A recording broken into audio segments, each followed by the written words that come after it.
Au niveau fiscalité, c'est comme votre domaine, vous pouvez agir là-dessus. Nous, on attend beaucoup de vous par rapport à ça. S'il n'y a rien de fait, je pense qu'on va assister à un germinal de l'agriculture, hein, si ça continue. Ça, je tiens à le dire. Nous, l'objectif de faire des économies, on en a fait. Mes parents étaient toujours de l'avant, ont toujours essayé d'être pointus et en avance. Mais à chaque fois qu'on a récupéré des marges, nous, à chaque fois, nous a été absorbé par l'extérieur. Donc le SMIC direct ne voudrait pas que ça fasse pareil. Parce que nous aussi, on permet de diminuer nos coûts. Si c'est pour faire encore des produits moins chers pour les autres, moi j'abandonne. C'est assez clair. On ne peut plus travailler pour rien. On est comme tout le monde, on a des familles à faire vivre. Et je crois que là, on vit des moments difficiles dans notre région. On a quand même des cas de suicide assez réguliers. Oui, je sais, oui. Je tiens à vous le répéter parce que on voit beaucoup de gens, il y a toujours des belles présentations comme ça, mais moi je tiens à vous dire ce que je ressens sur mon cœur. C'est quand même dur. Moi j'arrive à 54 ans, je devrais être dans des périodes faciles. Je suis plutôt dans des périodes difficiles. Alors c'est pas normal du tout de vivre ça. On n'a pas l'impression, il y a beaucoup de secteurs en agriculture qui vont très mal, d'autres ont d'autres ennuis dans d'autres endroits. Je ne voudrais pas qu'on soit oublié parce qu'on a l'impression qu'on est oublié un peu en ce moment de la société. Je vous rassure, vous n'êtes pas oublié.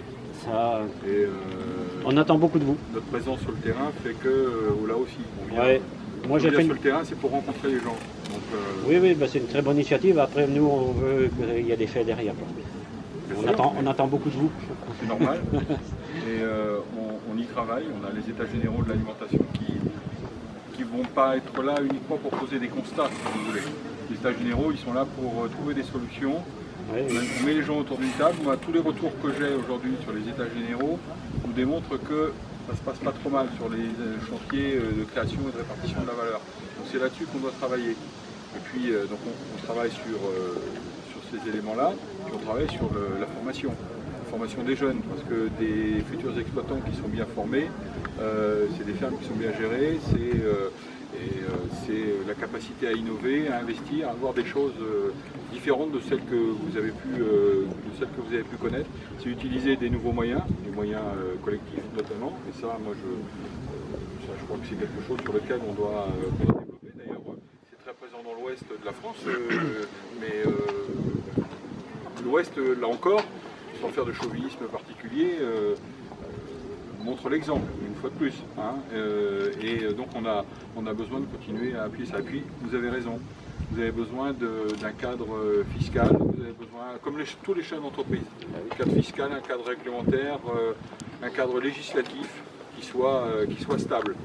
Et pour vous donner de la visibilité, pour faire vos investissements, pour tout simplement pour savoir comment vous allez, quels moyens vous allez mettre dans votre exploitation pour continuer à progresser, qu'elle soit plus compétitive.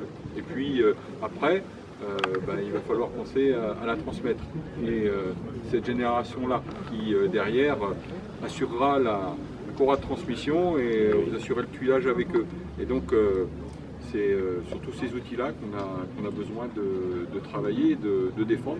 Et puis avec un peu de bon sens et du pragmatisme, je pense qu'on devrait pouvoir y arriver.